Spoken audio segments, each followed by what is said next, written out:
কই সব এসেছি আমরা, বাইট কোথায়? আমরা প্রচুর টায়ার্ড আছি। চল দেখি ওখানে যাই। আমরা না ফ্যান্সি বিয়ের বাড়ি অ্যাটেন্ড করি, এই সব নয়। Hello everyone, welcome back to my YouTube channel. So এখানে আমরা ব্রাইড সাজাতে এসেছি। এটা হচ্ছে আমাদের ব্রাইড। একটু মুখটা দেখাও, একটু মুখটা দেখাও, একটু লজ্জা পেতে নেই, একটু দেখাও।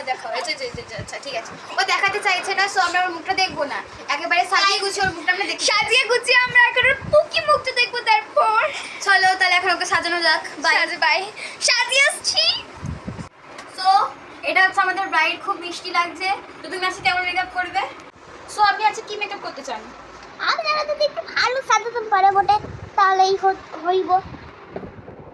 তো তাহলে আমরা কি আজকে আমাদের মধ্যেই সাজাবো আপনাকে, নাকি কোনো হেভি বা কোনো লাইট, কি মানে কি রকম সাজাবো সেটা একটু বলুন।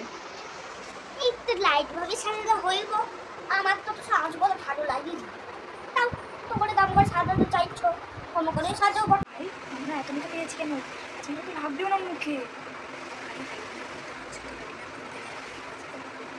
কি বলেছিস? কি বলতেছো গো তোমরা? কি বলতেছো তোমরা গো? বিড়বিড় করে। সো ব্রাইডের মেকআপের শুরুতেই আমরা লাগাচ্ছি ফিক্সার, ময়শ্চারাইজার। ও সরি, এটা এমন একটা, আমাকে দেখা, এটা এমন একটা ময়শ্চারাইজার যেটা সবার মুখে খুব ভালোভাবে স্যুট করে। যেমন ধরুন ড্রাই স্কিন, অয়েলি স্কিন সবেতে, এমন মিক্সডেও স্যুট করে এটা। আপনারা এটা ইউজ করতে পারেন। এই তো দেখে নিন ভালো মতো, দাঁড়ান। এই তো এটা, পেছনে ঘোরা পেছনে ঘোরা। এটা এই তো এটা দেখে নিন এটা। সো এটা এখন আর বাইরে ফেসে অ্যাপ্লাই করব। ফেসে অ্যাপ্লাই করব। আপনার এখন আপনার বৃদ্ধির টিপটা ওঠার সময় হলো না বুঝি?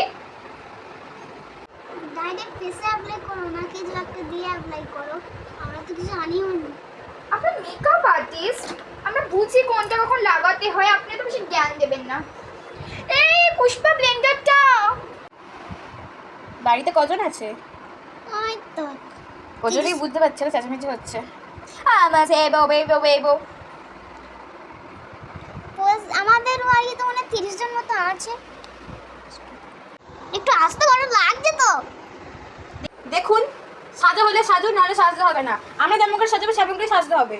আর একটু লাগবেই মেকআপ করতে হলে, এটা ব্লেন্ডার, অন্য কিছু না। তুলো না যে আমরা তুলো দিয়ে মেকআপ করবো। আপনি আপনার বাড়িতে সাজ দিচ্ছেন বললে লাগিয়ে দিচ্ছে। এই পুষ্পাটা লাগিয়ে দে তো, বালিশটা। একটা কথা বলবো, খারাপ ভাববেন। আমরা আপনাদের বাড়িতে না মেকআপ করতে, সেসব কাজ করতে আসি। অ্যাবসলিউটলি রাইট কথাই ও বলেছে। দিয়ে দিলাম, এরপরে দিলে আর দেবো না। এই বাড়িতে কি চেঁচামেচি হচ্ছে না? উফ, গানটা দাও না গো। গানটা ভালো নয়। এই যে ব্রাইট, শুনছেন? বলছি একটু দরজাটা দিয়ে দিতে পারি? প্রচুর চেঁচামেচি হচ্ছে। আমরা না এমন করে অভ্যস্ত নেই তো, এর জন্য। ঠিক আছে, আমি দিয়ে দিচ্ছি। দাঁড়া। আচ্ছা আপনাকে উঠতে হবে না, ল্যাং কটনের ডিস্টার্ব হয়ে যাবে। আমরাই দিই, কাজ করতেই তো এসছি আমরা এখানে। চল চল চল। এই তুই বাইরে চলে গেলি কেন? একটু ডিপ করে করো, হ্যাঁ। যে আপনারা চার্জ দিচ্ছেন ডিপ করে আবার। এই 1 মিনিট, আপনি তো একটু আগে বললে খুব হেভি মেকআপ করতে না, সেই বুঝে তো আমরা মেকআপটা রেডি করলাম। এখন দেখুন চেঞ্জ করলে হবে না, এমন করেই সাজাতে হবে। দেখুন আমরা আমাদের স্বার্থ অনুযায়ী আপনাকে সাজাচ্ছি, কারণ আপনার যে প্রাইস দিয়েছেন আমাদের প্রচুরই কম, জাস্ট 100 রুপিস। সেই 100 রুপিসে আপনাকে আমরা অনেকই সাজিয়ে দিচ্ছি। 100 রুপি যদি, আর একটা কথা, আমরা আগে থেকে বলে দিচ্ছি, আমরা কিন্তু খালি আপনাকেই সাজাবো, হ্যাঁ, আর বাড়ি কাউকে সাজাতে পারবো না। কারণ ওই আমাদের এক্সট্রা চার্জ কিন্তু দেওয়া হয়নি। তার জন্য আমাদের 1000 টাকা দিতে হবে। দেবেন কি বলুন?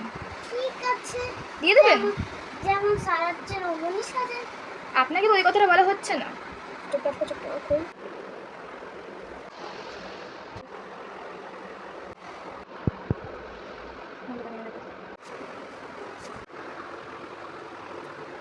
সো এটা পুষ্পা।